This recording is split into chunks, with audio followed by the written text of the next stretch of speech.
Hello and welcome to the channel. This video is about a recap of the story of the Atomic Heart game.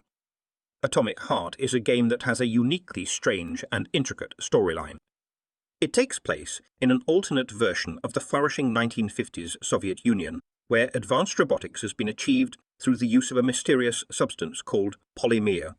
You play as Major Sergey Nechaev, or P3, a special agent assigned with the mission to stop a catastrophic event at Science Institute Facility 3826, where the robots have gone out of control. As the story progresses, it becomes increasingly complex and convoluted, filled with elements of betrayal, sci-fi oddities, conspiracies, and a plethora of unique names and terms. As a result, by the end of the game, you may find yourself just as bewildered as the main character of the game.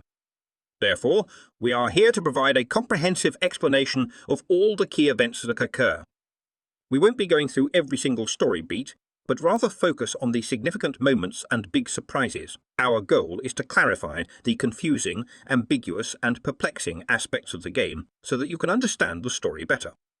At the beginning of the game, P3 is shown walking through a large crowd of people who are celebrating the launch of Collective 2.0, a neural network that is designed to allow humans to have even greater control over robots and reduce the amount of menial labor needed.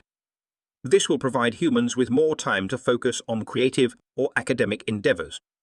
However, during the celebration, something goes terribly wrong as the robots start to malfunction and attack people in the area of facility 3826. P3 then meets with Dmitry Sechenov, his friend and boss at the facility, who created the substance known as Polymer. Sechenov had previously developed Collective 1.0, which enabled humans to control robots using their minds and learn a vast amount of information instantly by injecting polymer into their bodies. Sechenov tasks P3 with finding Viktor Petrov's head, believing him to be responsible for the robot disaster. Petrov, a lead engineer on Collective, did indeed cause the malfunction, but P3 eventually discovers that Petrov staged his own death to expose the truth about the incident at Facility 3826 and Sechenov's true intention. Petrov's partner, Dr. Larissa, saves P3 early in the game, unaware of his mission to stop them. The Soviet government sends Evgeny Molotov and his team to investigate the robot disaster, but P3 loses consciousness after meeting with Molotov and finds himself in a strange, dream-like state. When he wakes up, he discovers that Molotov and his guards have been killed, and Sechenov, along with his robotic twin bodyguards, have disposed of Molotov's body by dissolving it in a vat of red polymer.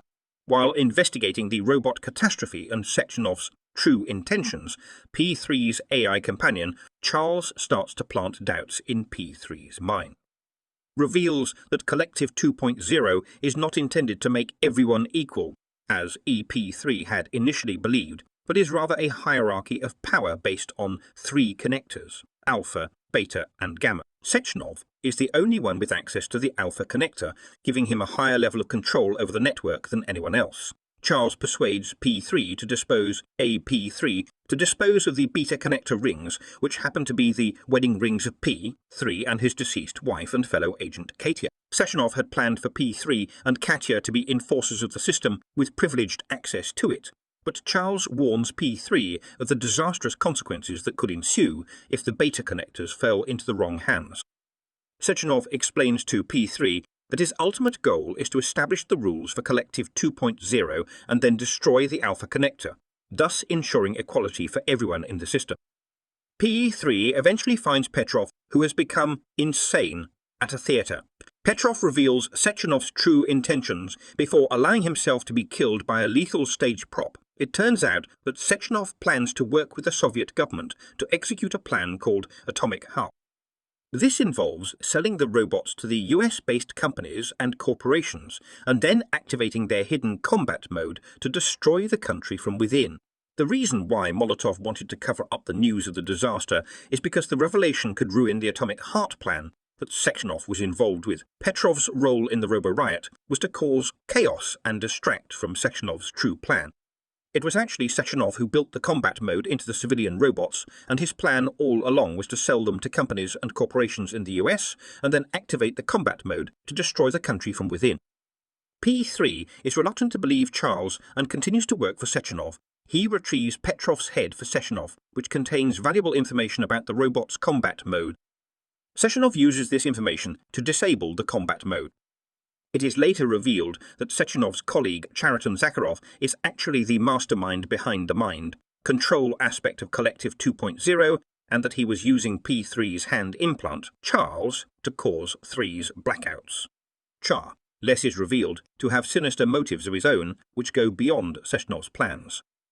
To confront Sechenov, P3 is transported to his headquarters by Granny Zyna, a retired secret agent who occasionally appears in the game. During this encounter, Zyna reveals that she is P3's stepmother, as well as the mother of his deceased wife, Katya.